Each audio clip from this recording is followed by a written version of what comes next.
everyone, welcome to this week's episode of Understories with me, your host, Lindsay Fowler. This week we speak to Emma Keyte of Free Projects. Emma is a brand strategist and a lover of words. She set up Free 13 years ago and over time has built a business that uses collaboration and trust as part of its model. We talked about her journey from working in-house to building her own business, how she turns her love of words into impactful outcomes for clients, about how to see competition a bit differently, and how getting the core elements in a business can lead to clarity, not just externally in terms of marketing or messaging, but internally to galvanize teams and bring simplicity to complex ideas. Emma is erudite and incredibly thoughtful. It was such a pleasure to talk to her, and I hope you enjoy our conversation. Lastly, if you enjoy these chats as much as I do, don't forget to like, subscribe, send to a friend, all those sorts of things. A new episode drops every Tuesday on Spotify and YouTube. Now, enough words from me. Here's my conversation with Emma Keyte.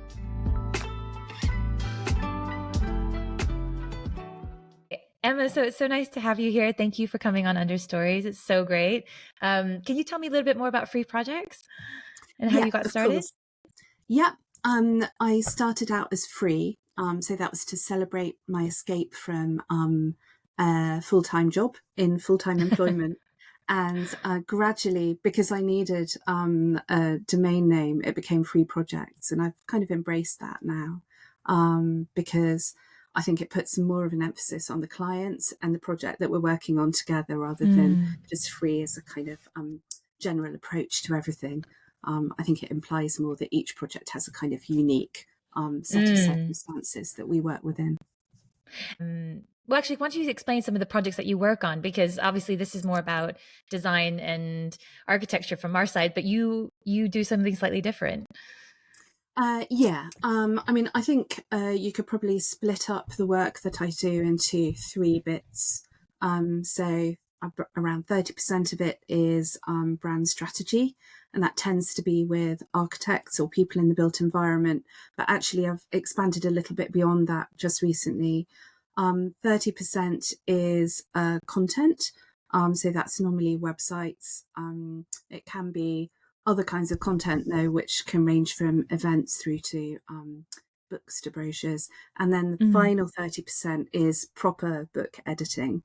And again, most of my clients in that world are architects, although they can kind of vary and jump out of that category.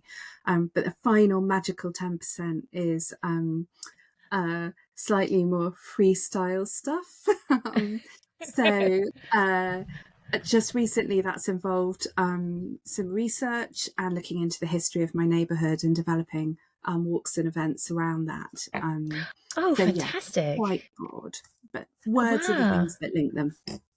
So what is it about words that you love? Why did you decide to work with words?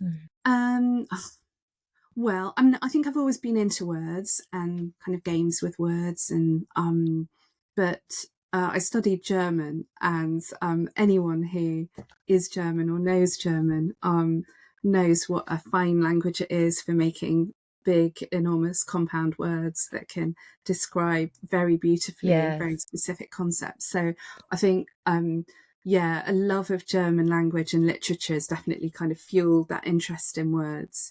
I've just finished a project working with an Italian client who were looking for a new name, and that's been brilliant, sort of playing with that language and sort of seeing what we can manipulate out of it, and manipulate greater meaning out of existing words by kind of putting them together in different ways. So I quite like the technical manipulation of language, but also I think words to me are just the tip of the iceberg of other things. So I think as a means to an end, they're an amazing tool for all kinds of things. So whether that's defining an identity or shaping how people feel about themselves, sometimes it's just about ordering chaos.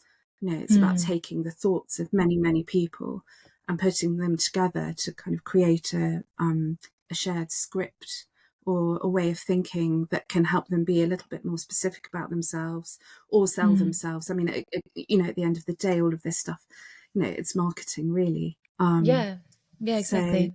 So, I think they're much underused and incredibly powerful tool for making really quite dramatic change within an organisation. And the process of finding the right words, I think, can be an incredibly emotional thing. 100%. Yes. And, really a way of bringing people together. How have you found it when you're doing like the brand strategy with people? I mean, obviously when you're doing a brand strategy, a lot of it is marketing, right? Because it's like talking about how they're going to talk about, tone of voice, how they're going to talk to, talk to their client through the website, all that stuff. But how have you found that the definition of or the use of words has impacted the business, like from sort of behind the scenes? Have you seen any changes that way? Yeah, I mean, I think the most dramatic changes are in confidence. The best and most rewarding moments at the end of a project are where you kind of hand over a set of ideas to people and they begin using them. So I think my best example of that is a practice that I worked with probably 6 or 7 years ago now. And it was quite a long project. We got to know each other really well. And just recently, they received an award as a practice. And there was an article about them in the architectural press. And in the interview, I could recognise back some of the concepts that we identified together 6 years ago. So just how to see, rewarding. it was Wow. amazing. So just to see that it become part of the way that they talked about themselves and their common language, and that they're using that in a really public way, was fantastic. And it really kind of I was pleased because it felt like it had really landed with them, the work that we did, and had enabled them to gain the confidence actually to win these awards and have that clearer idea of themselves as practice. Yeah. I think that's the thing, isn't it? Because I think for a lot of generalist studios or, architecture practices, there is this kind of, they all kind of say a lot of the same things a lot of time in their marketing material. And I don't mean that as a criticism. I think it's just because a lot of them do similar things, but it's really about really tapping into what makes them tick, like what makes them unique in that sense, and actually being able to define it, which is where you come in, because I think we can't do it for ourselves. I think it's really useful to have someone on the outside because they're totally impartial, right?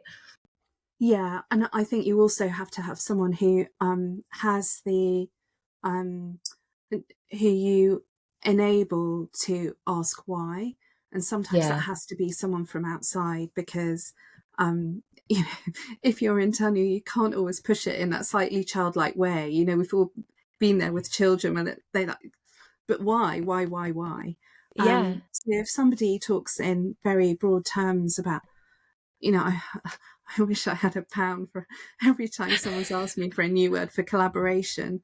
Words like that are so, well used, Yeah. to They the kind of point lose where they've meaning almost, though. Yeah. exactly. Yeah. They've lost their meaning. They've become abstract. They've just become part of this noise. So I think a lot of the work is about kind of asking why, and drilling further down, to really understand what collaboration means to that specific set of people. Yeah, or any other word. Innovation's another one that's a Oh real yeah. Yeah. sort of blank space. I mean, I think I always feel like it's like, we're a design-led practice that specializes Mm. in X, and we are highly collaborative with our clients to help realize their vision, blah, blah, blah. It's just always the same. And it's just such a, what am I trying to say? It feels as if it's because they're so close to it, they can't see that it's a differentiation point that they're not making, if that makes sense. That Yeah, they, I I agree. I think it's that, but also it's I think there's a wider consensus around how architects, for example, should describe themselves. And I think that's why recently it's been quite rewarding to kind of do some projects from outside architecture, because, and I realise kind of going into them, I've also got my own consensus as to how words should be used and ways of talking about things. And it's been really nice to challenge that, because that means I can challenge back then when I work with architects. So yeah, I think it's very easy within the profession to kind of fall into ways of modes of speaking that are common to all of us, and we've sort of somehow agreed that that's the way we should do it. But I think having said that, yes, of course we should also be clear, but I'm very keen on the idea that clarity can also be complex. Those aren't two sort of separate, mutually exclusive ideas. And that this isn't about dumbing down in any way. It's just about finding a bespoke or special or distinctive voice. That's a really good point to make. That's a really good point to make, I think. Because I think when people think about working with copywriters or to do like brand voice, it does have that kind of, I mean, you and I both know that's not what it does, but there might be this thinking of, well, we're just trying to make it simpler and we don't want it to be simple because what we do is complex and all that. But it's actually not that. You're right. It's about making the complex understandable and ingestible, right, for the people that they're trying to talk to. It makes such a difference. Well, I think, and enjoyable, I think it, it all comes down to joy at the end. Indeed. And so, it's difficult and boring to read words that kind of conform to this consensus. So presumably, to find something more beautiful and joyous and fun has to be a good thing and a distinctive thing. I mean, there's a business value to that as well as an aesthetic value, I think. Yeah. I mean, I could talk about this with you forever. It's so interesting. But we're here to talk about you. So I'm interested in what was the catalyst for starting your own business? You said you chose free because you were leaving something, but what made you make that leap? Yeah, I mean, I was working in-house at a big practice, and there were definitely things that I enjoyed more about my job than others. And the bits that I enjoyed most were to do with words, book, website, content. So when I went on maternity leave, it became clear that structure to our team back at the office was never really going to work. Just because it involved changing some views on how those different functions in that team should be. So I set up on my own. So it was really for very pragmatic reasons, but I soon found it was actually a brilliant move because it meant that I could kind of take all the good stuff and work with people that I was really interested in working with. And I started off my would like to work with list then, and it still exists. There's still some people on the list, and I'm really, really lucky to have worked with people that appeared on my original would like to work with list. How did you go about finding clients when you first made the leap? Did you just put a post out on LinkedIn? How did you go about that? I told everybody I knew. And I was really fortunate that my previous employers gave me my first job, my first freelance project. I see. So that was a really great start because it gave me a little bit of a cushion and some confidence to start going.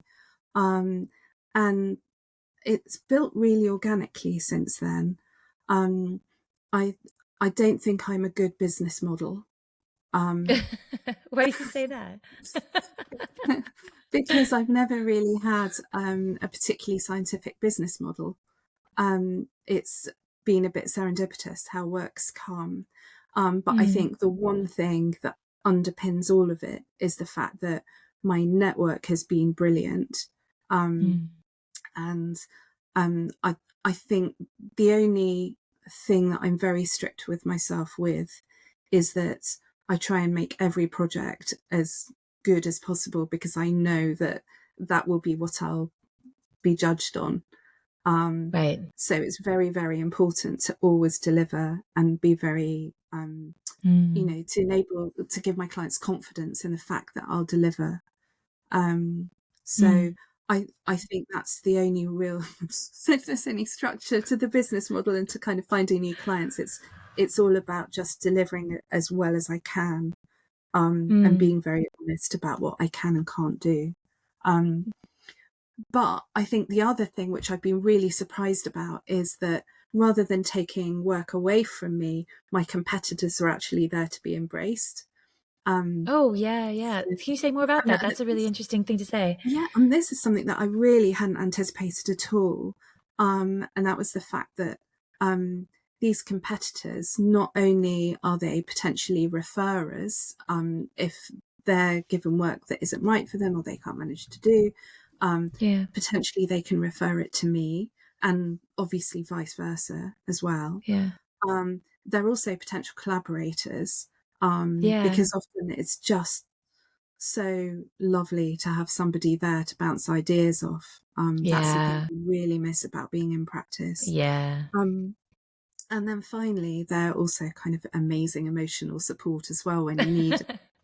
So I think that's the thing that, you know, if there's one thing that I've really learned is that network of competitors and like-minded people is really important. Yeah. That's really interesting. Yeah. So how long have you been going now for? It's been about 13 years, because I set, yeah, Wow. 12, 13 years. Yeah. Wow. Congratulations. That's well Thank you. done. That's great. What's been the most surprising thing since you started then? Is there been, imagine after 13 years, there's been quite a few surprises, but is there anything that sort of stands out as big Um, surprises? I think the big surprise actually was about the competitors. Mm. I think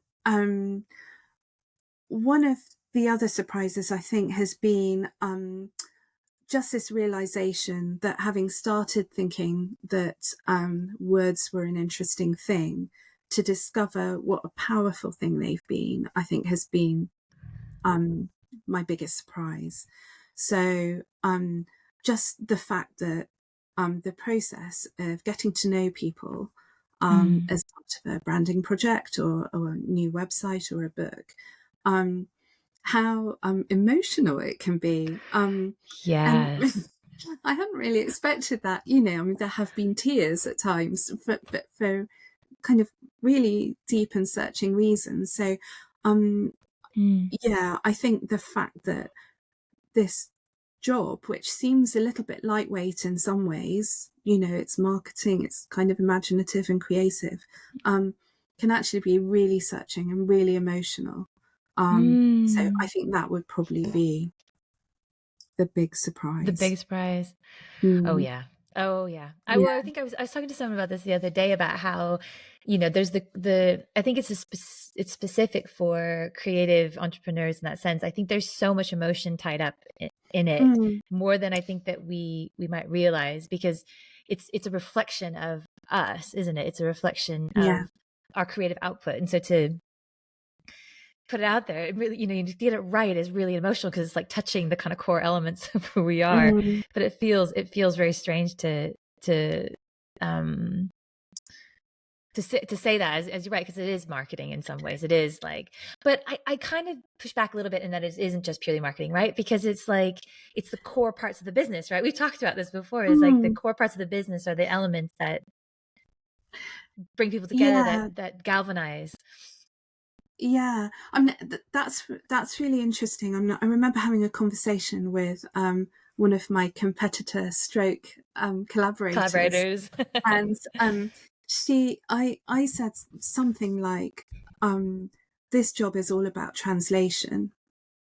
So interpreting what someone's saying, and finding a way of summarizing that in a way that feels authentic to them. So it's still, you know, it's them, but hopefully sharpened and more in focus. Yeah. Um, and she disagreed with that. She said it was much more of a creative process. And I'm still not quite sure where I land on that. But yeah, I, yeah, you're right. It's not just fluff. No.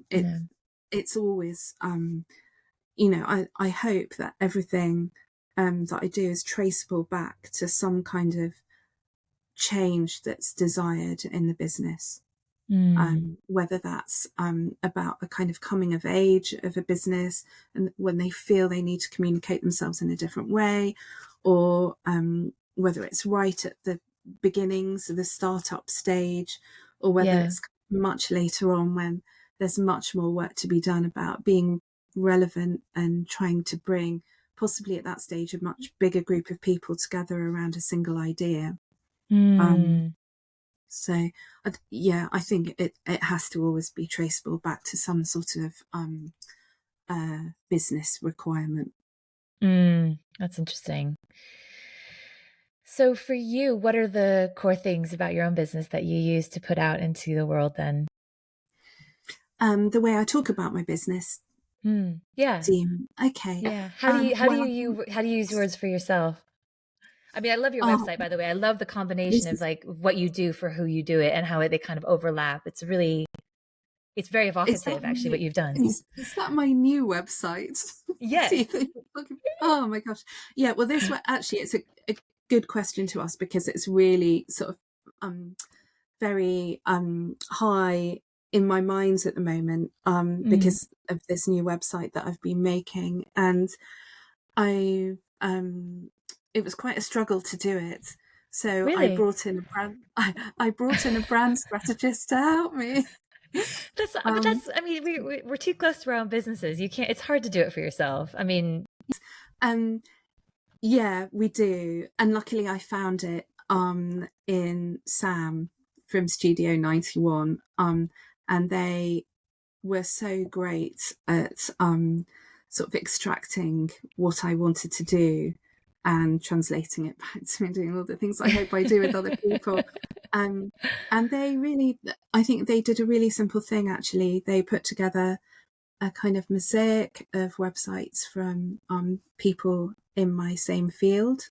And then they showed me my clients' websites, and there was a really big difference between them. And they suggested that perhaps I could be braver than I than I had been thinking so far. So and they said lead with words, whereas I was very much about trying to kind of make something more visual. So we gave ourselves a very strict discipline. The code name for the project is Powers of 10. And we've made it into it's just one single web page. So it's a single page website. It's word led. And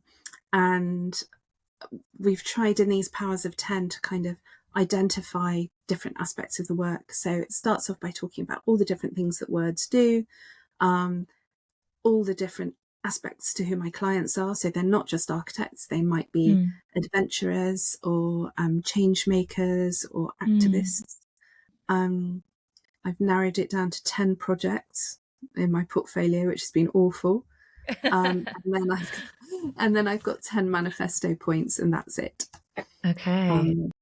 But it was really hard work, and but in doing it, I felt actually it's been a really great. I mean, Sam, the designer, talks about how what they try to do is create confidence in the work that they do, and what they have done certainly is they've given me confidence to talk about what I do. I feel now like I do have a script for it. So yeah, it's been a really searching and interesting process. In fact, that's funny because when we did our rebrand earlier this year as well, and I think that was what I worked with Jo Jones, who I don't know if you know her, but she's great. She comes via Ann Smith, and I think I said to her was that what the surprising thing was that confidence. It's like when all of a sudden you see this thing that you've built and then you see it looking the way you want it to, you just think, oh yeah, this is good. Like I can go out and talk about this, you know. And I always say, I think that's one of the things that brand strategists and brand designers kind of forget to kind of sell, is that you're selling that person an opportunity to be confident about what they're doing, you know. Yeah. Did you find it very difficult doing your website? Did it take you a long time to get to the right moment? I think that the challenge for me was trying to keep it outside of me, if that makes sense, because Mm.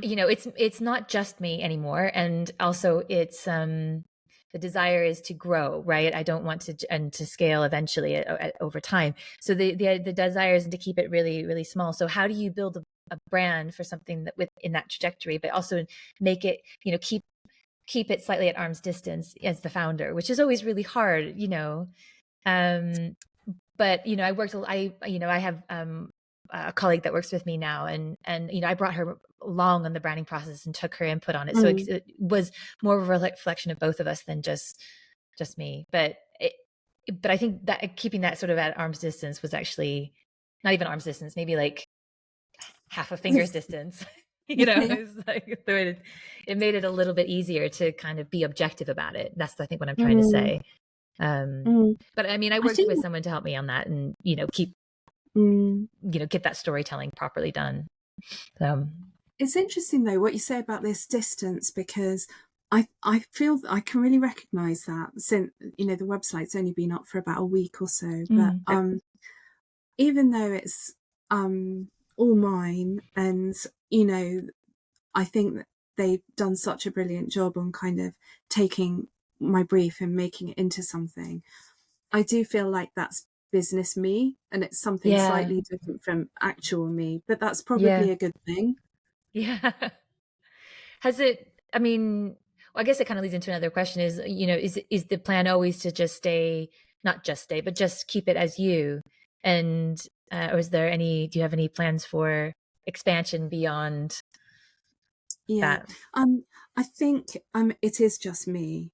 Mm, I mean, I think um, there are definitely collaborators, usually mm, designers, but sometimes it's other consultants, um, that I have really good relationships with them. And I think I get from those relationships the things that I would get from being expanding free. mm, Um, so and I think they kind of feed me in different ways, actually. I've got a great relationship with a particular design studio, Bob, who, I think that's become a real friendship, and we mm, understand how each other work, and it's been really great. I really enjoy working with them because I think mm, we understand how we create things together. Um, mm. there's another design studio I work with, System Studio, who intellectually I find the challenge of working with them is really sort of nourishing somehow. It feels like a good exercise. Yeah, So I think I get the things that I would get from building my business sort of in a slightly different way. Um, yeah. and I enjoy being myself there and having the freedom to slightly pick and choose. Yeah. But I think this is the way that you can start thinking about it, especially if you're a solopreneur, is that you don't necessarily have to grow exponentially. You can find ways of collaborating that allow you to expand and contract in different ways. It's not Mm. it's not a one size fits all kind of model that you can do. So, can you talk a little bit more about um how that's taken shape? Like what other collaborators do you work with that help you to expand and contract? Yeah, and actually, yeah, this is really interesting, isn't it? Because I mean, I do wonder. I sort of had this whole theory over the pandemic that maybe this would kind of lead to a slightly different way of working that was more like being freelance. So, Mm, um, particularly in architecture as well, people tend to work on projects for several years. So the people that mm, they're working on that project with become really close, and there's a real family feel around that project. And probably their allegiance is stronger to that group um, mm. than it is to the parent company in many ways. Um, Yeah, and obviously, lockdown really heightened that yeah, because people were at home. They weren't sitting in a big kind of office with lots of people. yeah, Um, it's interesting seeing my partner adapt to, what essentially is freelance life. yeah, Even though he's, an employee in a big office. Um, So I did wonder whether it would kind of lead to a slightly more organic, flexible way of working where, say, Mm, a client comes along and around them, perhaps me and a designer and a business thinker might kind of come together and form a team for that project only. And mm, actually, that has happened quite a few times. mm. And we work out a way between us to invoice that project. So, it feels like a smooth, seamless thing to the client. Yeah, And that seems to work really well. I mean, there are obviously only certain people where you have that kind of honesty and trust between you, and yeah, that has to grow, I think. yeah. um, and I definitely am very lucky to have a sort of circle of probably 5 or 6 people, or Mm, companies like that, who we work together again and again, just because we've got that trust and we kind of understand how each other work and where we're coming from. um, mm. and I do wonder whether there's, maybe that in itself is a model, these bespoke um, project teams that come together, um, almost like an agency, but Yeah. still very free form somehow. Yeah, yeah. Yeah, no, I think you're right. I think the pandemic, I mean, this is funny that you're saying that because, you left your last, your first or the last company that you were working before you started Mhm. free because you wanted a more flexible work experience with them. But now it's like, you know, you can't get talent unless you offer a level of flexibility if you're in a bigger business now. It's like Mm. in a lot of Yeah, industries, particularly absolutely. like creative industries, people want that freedom. But I think it's interesting now because, also the pandemic, a lot of people got made redundant. A lot of people had to start up on their own. And so it's I think this sort of gig economy has slightly evolved in a bit because Mm. people, they don't want to grow to anything exponential because they want to maintain control over the creativity, or they want to have, they want to feel like they want to be free, flexible, and all that stuff. But it begs that question: is how do you grow a business then that way? And I think your model is Mm. really interesting because it allows you to grow it, but it has to be, first of all, with the right people and the right collaborators.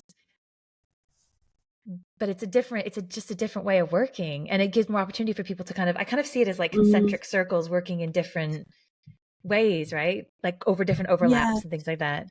Well, I mean, also, I think there's kind of alongside the sort of practical, how do you invoice and how do you kind of then Yeah. share the fee? But I think alongside that, there's how do you market that kind of Yeah. bespoke group that might come together around a project?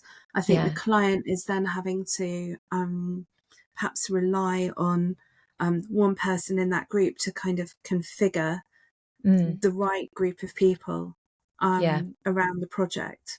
Um, and, you know, and then what kind of brand does that group have? Yeah. Um, Yeah. it's really interesting, actually. I've been looking at it a bit for the Guerrilla Tactics conference. Yeah. And this idea of how you kind of come together in teams. So there's one model there, a group that formed in response to Brexit. So it's a group of smallish London practices called London On. And they came Ah. together to talk about ways that they could kind of, I suppose, reconnect when all the connections with Europe were being taken away from us. Hmm. Um, and they've since won a project as a group. Right. But it's interesting, the kind of super brand of London On has kind of sat over actually what's a very distinct group of different practices, all with very different kind of approaches and takes on Right. the world. Um, so I think that's really interesting for me to see, how people can kind of form together, maybe in response to a particular issue, or maybe, there's another lovely group, Velocity, and they're Mm. like a kind of, well, to me anyway, they're from such brilliant practice. They're a sort of super group of women who Yeah. met Oh, wow. cycling, and they came together as friends through this sort of shared interest, but Mm. they've won work together since then. So Mm. I like this idea that people can kind of configure more freely. But I do see that there's then perhaps a new set of challenges around how you brand those groups and how you Yeah. deal with the different personalities and organizations within each one. Yeah, that is a really good point. I think it's almost like you need to create well, first of all, you need to have really clear communication of expectations, right, between everybody. I Mm, guess that's like the first point of call. I guess also maybe there's nothing necessarily. I guess it's there's the outward facing view, right? There's, like you say, London On is like a super brand, and that could mm, just be, they can, create like a limited company and bill through that, and then have, sort of various billing opportunities that come out of it to each person or whatever. So it's sort of like there's the frontage, which is, I think, still needs to think about it from a real business point of view, because if a client's going to come to that, they're going to want to know what they're getting, right? yeah, But then behind the scenes is more like operational, like little, yeah. things. And that's I think the challenge. I think you're right, because you kind of, each practice is an individual kind of unit there, and so they might have a different way of working each way, and so it's like they need Mm, to create almost like a sense of bylaws about how they work together. yeah. I mean, actually, yeah, maybe in this discussion, we've kind of come at things from completely the wrong angle because, Mm, um, from the client's point of view, all they want is for their project to be smooth and successful, yeah, and an enjoyable process. Um, and yeah, it's really, I don't know from the client's point of view what that project with London On will look like. All I mm, know is that from among that group of people, they will have great minds to work with. But yeah, yeah, I think it's very important to make sure that the offer to the client is, clear and acceptable. yeah. Oh, it's really interesting. So okay, so you've been going for 13 years now. I mean, I'm always really interested in the behind the scenes, right? Because we were talking about before we started recording about like no one sees the sort of the behind the scenes of what actually it takes to build a business. It's Yeah. like this kind of like, we're like, oh, look at this shiny, pretty thing I've made. And it doesn't have any, like Mm. any view of the graft and the hard work that goes beyond it. So for you, what's been some of the bigger challenges that you found over 13 years in building your business? Um, okay. I think one of them has been about building trust in some clients. That's becoming less of a problem as I go along because I have more Sure. to show. I've got a bigger Sure. portfolio. I've got better word of mouth. Um, so I think it's tricky because I think until I went freelance, I'd always been in a position of support in a creative organisation. So Mm, the work of the architects is the creative workflow.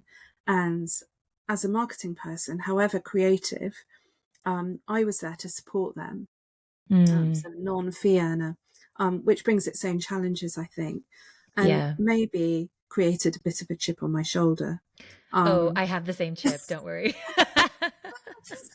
so, I mean, it's really brilliant. I think that I can remember, I can't remember, it was when I was in house, but one of the recruitment agencies suddenly rebranded their admin section to creative support.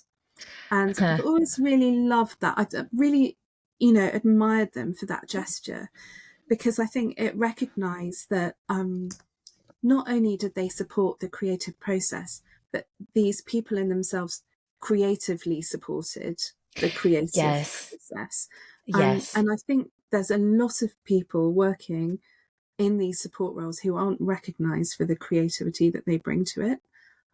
Because I often they're mean, working with yeah. incredibly difficult people, um, rewarding people to work with and amazing people. But, I Yeah. think they're the sort of unsung heroes. If anyone is the understory, it's probably creative support.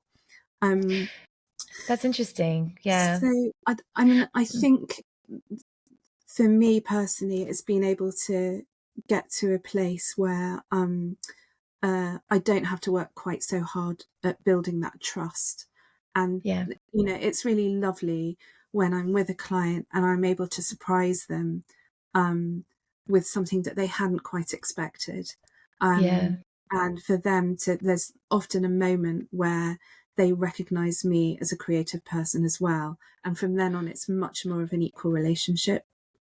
That, I mean, that really resonates with me a lot, because I think in my career so far, I've always been that person who's in the creative, supporting of the creative. And I used to think, for me personally, I used to think that I was always drawn to creative people and creative businesses because but I always ended up falling into the management side of it and getting really into like how it's built and how they operate and, their financial models and things like that. And I think it was always lumped in quote unquote admin. It wasn't treated as if, this is a sort of a creative act in itself. And I when you say that, it's like, it's nice to hear that, because I think I always thought maybe it was just me and my own hangups about it, my own chip on my No. shoulder.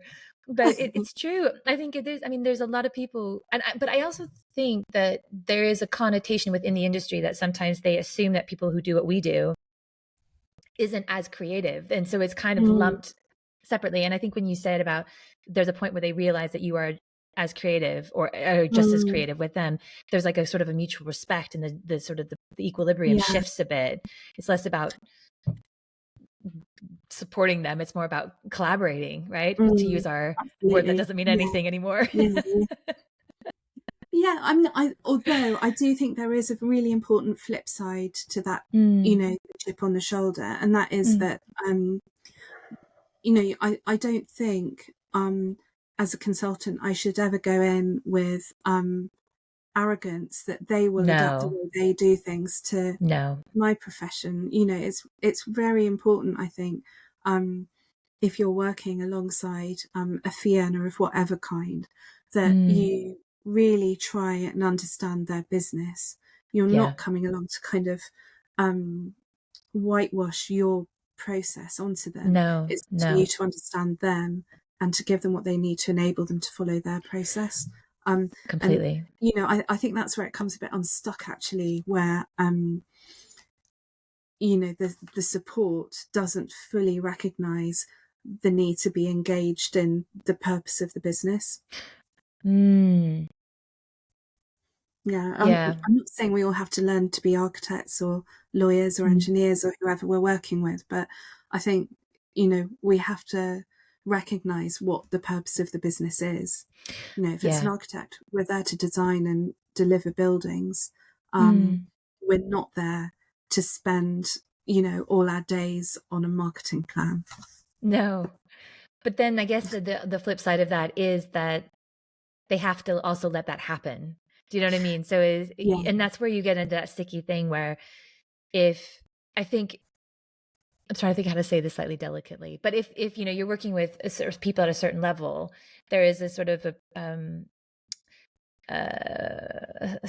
can't think of the right word, but they assume that they should be able to have control over all these things, but yet they are architects, they are designers, they are meant to be doing what they're great at. They're not meant to be doing marketing or financial planning or anything like that. And it's okay. Like, you don't have to do all the things. There's people like us who can be like, we love this stuff, we'll come do it for you, Yeah, absolutely.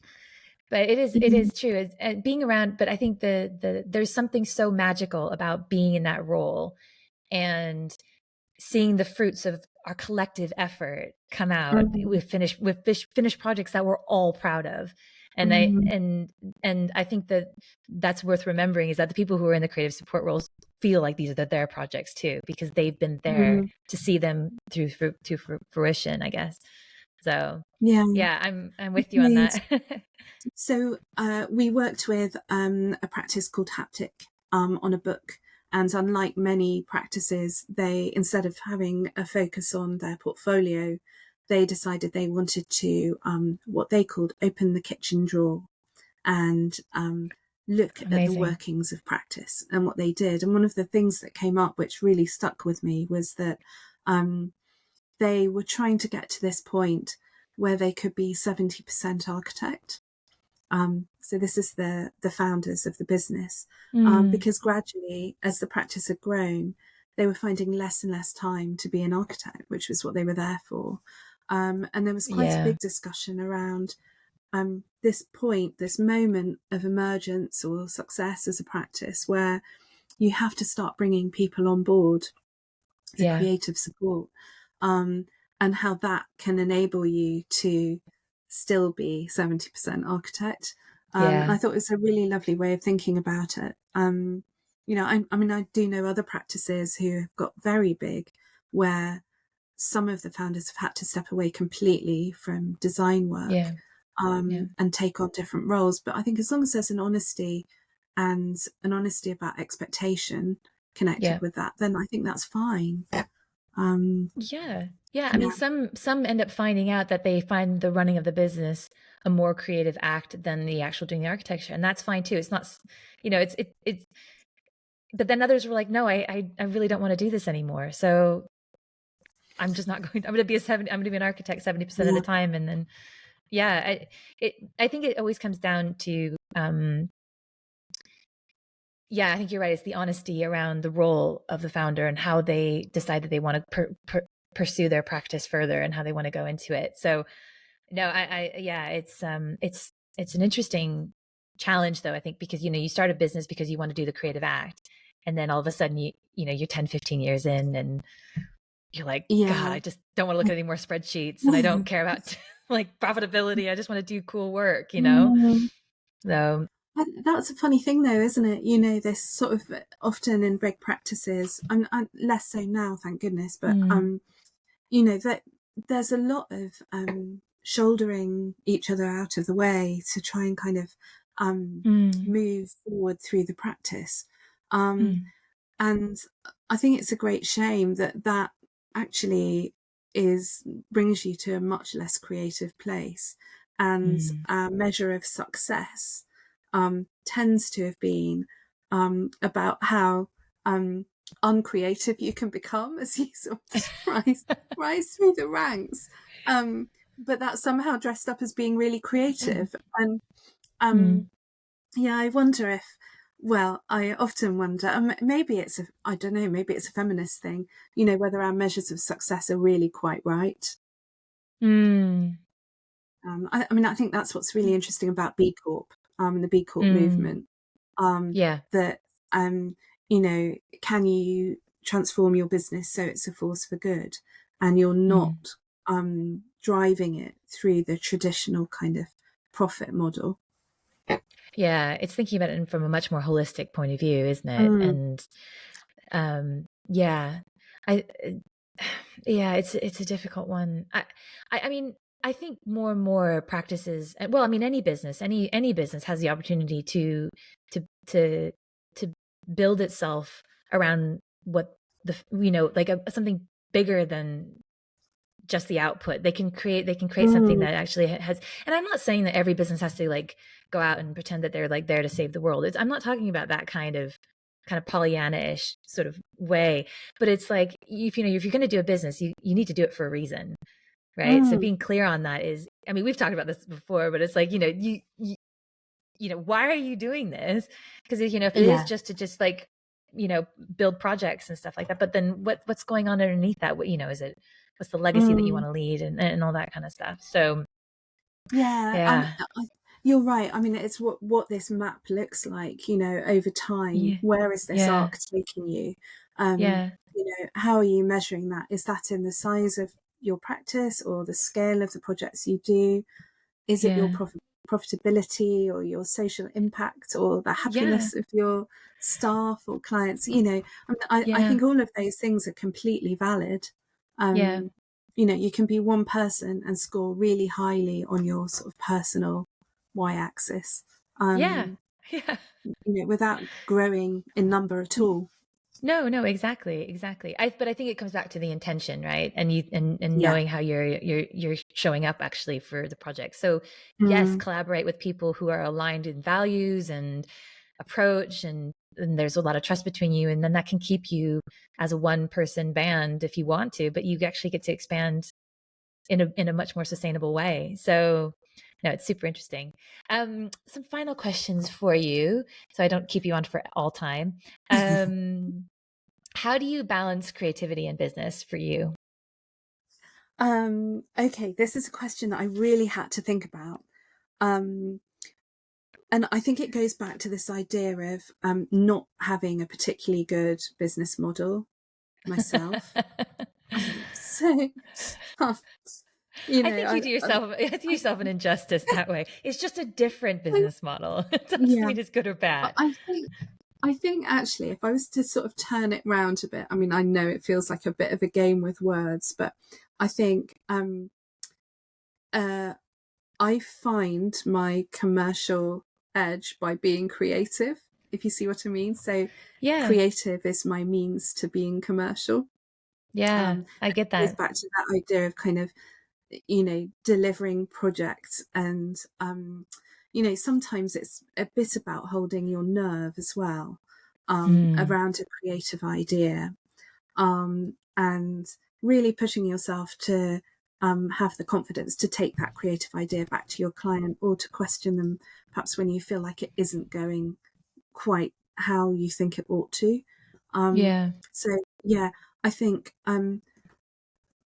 by allowing yourself to be creative, you can become more commercial.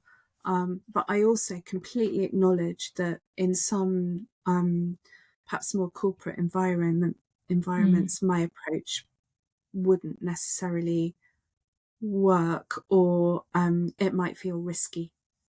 mm, yeah. And I've Well, then, certainly come across yeah. that.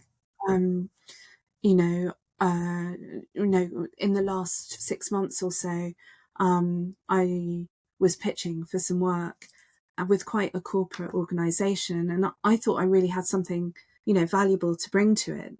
Mm, But I think at the end of the day, they felt like they needed more reassurance, and went with a more polished corporate feeling consultant. mm, Which is completely fine. mm. Although I think it would have been a really interesting and great job. But yeah, I can completely acknowledge that my approach and business plan, if there is anything like that, doesn't work for everybody. Right, right. But then Mm. maybe that is, I mean, as you say, maybe that's the key to the success, right? It's because you're the right people who want to work with you are there to work with that. If that makes sense. There seem to be enough of them Yeah. at the moment, anyway, which is really good. Which is really good, yeah. How is I mean, I know that you can work with people and collaborate that way, but how many clients do you tend to sort of have in one go? Are you able to sustain in one go? I think it was funny. Earlier this year, it was sort of, January, February time, which normally is a bit of a slump Mm. for freelance people. That can be a real sort of famine rather than feast. But Yeah. I was having a real feast at that point, and I had 7 clients on the go Wow. at one time, and I can remember talking to one of my collaborators, and he said, "Well, what kind of business model is that? How do you make that work?" And actually, it's a bit reliant.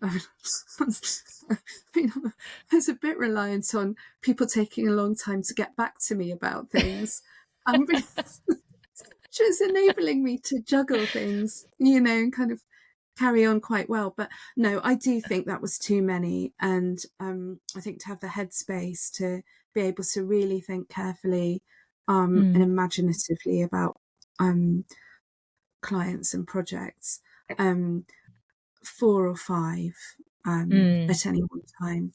And it's been nice also to have some clients who it's a really long-term relationship with, so Yeah. we get to know each other really well. So I think Yeah. as well as the number of different projects at any one time, it's the kind of projects at any one time as well. So some ongoing and also some kind of short, sharp ones. Yeah. Yeah. It's a balance, isn't it? I think you have to have those because you kind of the short fun ones are the ones that are like, you move in a different way, don't you? It's a little bit of a different Yeah, process. Whereas the more longer yeah. ones, it's much more embedded. It's much long, sort of bigger project. Mm. Last question for you. What does success look like? Oh, I think it's so. There was this when my daughter was little. I worked on a really brilliant and exciting brand project, with an architect, and I still think it's one of the best pieces of work that I've ever done. And I took her over to the playground one day, and I met a neighbour there who I don't know very well, but he's an architect. And we were just talking about things, and he quoted back to me, without realising I'd written it, some words that I'd written for this particular client. And I was just like, oh, that's really nice. That was a really kind of, I felt like I'd done something really nice, and he had kind of reassured my own feeling that I'd had, that it had been a good piece of work. So I think it's those really nice moments when you recognise to your complete surprise that something's really sort of resonated in some way. So I think it would be, it hasn't happened since. Well, you don't know that. But the thing is now you've been going for so long, there may be people who are quoting you to other people and you don't even realize it now, right? So Exactly. Yeah. Who knows? Who knows what they're saying? Okay, so just to end, I didn't tell you this in advance, but we've got a few quick fire questions for you just for fun, just to keep you on your toes. Okay. So I think those would be up your street because you like to play with words. But if your business had a mascot, what would it be and why? Oh God, I've no idea. What would it be? A mascot? I've no idea. I've got one of those little worry dolls that I keep in my bag to remind me of the constant anxiety of delivering good work. So your mascot would be a worry doll. A worry doll, yeah. I love that. Let's see. If you had a theme song, what would it be? Oh, you see, that's a really hard one because I really love music, and there's a really great song called "Another Girl, Another Planet," which apparently is all about drugs. But I think that would be a sort of energizing. Yeah. Who's it by? Yeah. It's by the Only Ones, who I think they're one-hit wonders, but it's quite punky, and yeah, I think it would be that, just an energizing love song. It. Yeah, that's really nice. Form or function? I think I would say I'm not allowed to have both. You can have both. This is your quick fire. You can have whatever you like. It's the slowest fire bit of the whole talk.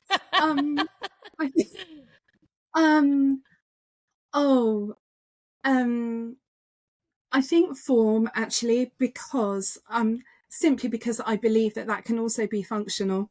There we go. Lovely question. Lovely response. What's the most favorite thing about your job so far? What you do? It's being able to go into other people's worlds for a small length of time, and I think that's a real privilege. And it's so fantastic to be able to see behind the scenes in someone else's profession or world, and that's a real kind of exclusive access. So behind the scenes, access all areas. What a lovely response. And lastly, this is a fitting one for you. What's your favorite word? There's probably not one, is there? Adventure. Adventure. Amazing. Yeah. What a great way to end. That's lovely. Emma, thank you so much. That was such a nice conversation. I really appreciate it. Oh, thank you so much. I really enjoyed it. I hope there aren't too many ums and ahs. That's it for this week's Understories. Thanks again to Emma Keyte of Free Projects for her time and for such a considered conversation. Once again, if you enjoyed this episode, please like and subscribe. Share it with someone who might enjoy it too. We'll be dropping new episodes every Tuesday, so until then, be well. Understories was produced by Cloudfields and Kieran Fowler. The music is by Avez, and the branding is by Joe Jones. See you next week.